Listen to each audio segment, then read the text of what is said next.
Rank title and body separately in Qdrant for tighter, more controllable retrieval. This is the pattern you'll be able to implement by the end, which indexes documents by title and body and ranks results using adjustable weights for clear explanations.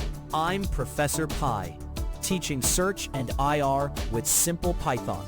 Many search problems have obvious structure. A short title can capture the gist. A longer body carries nuance. If you score both together as one blob, you lose control. You want to push the title signal up when it matters, or favor body detail when the query asks for depth. Qdrant multi-vector retrieval solves that by storing separate embeddings per field and letting you score them independently. That gives clearer, explainable ranking and faster tuning when you change priorities. At a high level, multi-vector retrieval means each document has more than one vector. Think of each vector as a slice of meaning. One vector for title, one for body. When a query arrives, you embed it twice, once per slice. Then ask Qdrant to compare each query vector to the matching document vectors. You then combine the scores with weights you control. The result is predictable and interpretable ranking. This matters because success looks like fewer false positives from long documents and better top hits when titles are strong. It also scales.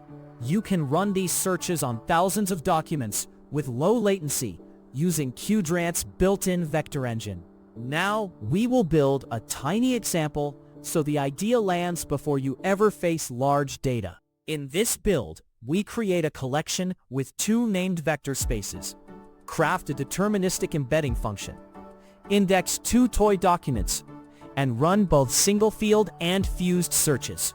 The code is compact. The concepts map directly to larger systems because the fields and weights translate to real features and priorities. Now, we'll create the collection with two vector namespaces. This snippet connects to a local Qdrant server and creates a collection configured with two named vector spaces, title and body. The variable call holds the collection name, so later steps can reuse it. The QdrantClient establishes a connection to localhost, and recreate collection ensures a fresh schema each run. The vectors config dictionary defines two vector params entries, one for each field, both using cosine similarity with dimension 6 to keep the example small. With this setup, each point can store two independent embeddings, enabling field-aware ranking. The printed collection and vector count confirm that two vector namespaces are ready for multi-vector retrieval. Next, we need a tiny, repeatable embedder, so results are deterministic.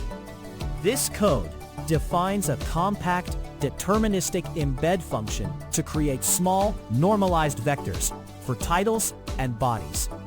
The function splits text into lowercase words and converts each word into an index using a simple byte sum hash, keeping results reproducible across runs. It adds fractional weights based on word length to produce non-binary values, then normalizes by the total so magnitudes stay comparable. The variable q shows how to call embed, and the print verifies the generated vector length and normalization. If you increase the dimension d, vectors become sparser and may separate terms better. Decreasing it forces more collisions. The printed values confirm a 6D unit sum query vector. Next, we will insert two toy documents with both title and body vectors. This example constructs two toy documents and upserts them into Qdrant with separate title and body vectors. The list docs holds compact, readable payloads, so we can see what content is being indexed. The list comprehension builds point struct objects, assigning the title and body embeddings from the previously defined embed function into their respective named vector slots. The payload keeps the original text for inspection when retrieving results.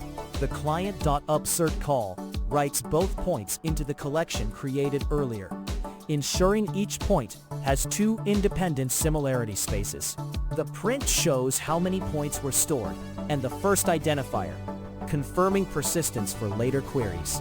Now, we'll query only against the title vectors to observe title-focused ranking. This code searches Qdrant using the title vector space to rank documents by how well their titles match the query. The variable QV holds the query's title embedding, produced by the embed function. The client.search call specifies the named vector by using the tuple title QV, which instructs Qdrant to score only against the title embeddings. The limit of 2 keeps responses small, and with payload true returns the original title and body in case you want to inspect them. The first item in res is the highest scoring match in the title space. The printed ID and score confirm which document title aligned best with the query. Finally, we'll run 2 searches and blend their scores with explicit weights. This example uses QdrantClient.search batch to run 2 searches at once, one against the title vectors and one against the body vectors, then fuses scores. The variable B holds both result lists, so TS and BS map IDs to scores separately for each field. The best ID is chosen by a weighted sum, where title gets 0.7 and body gets 0.3, giving you explicit control over which field influences rank more. Raising the title weight prioritizes concise, high-signal titles. Lowering it amplifies body relevance. This approach makes scoring explainable because each contribution is visible. The printed line shows the winning ID with its title and body scores for transparency. To connect this toy run to a real system, imagine the same pattern applied to a product catalog. Titles are product names and short specs. Bodies are long descriptions and reviews. You can tune the title weight to favor clear product matches, or favor body weight to surface items with detailed feature mentions. The mechanics do not change when you move from 2 documents to many. Recap: multi-vector retrieval stores multiple embeddings per document, so you can score fields independently. Use it when documents have mixed signals split across fields, like title and body. Caveat: more vectors means more compute and storage, so balance benefit against index costs. Next step: tune the fusion weights and try a different distance metric for one field to see how the ranking shifts. If short, practical IR helps, subscribe and watch the IR videos.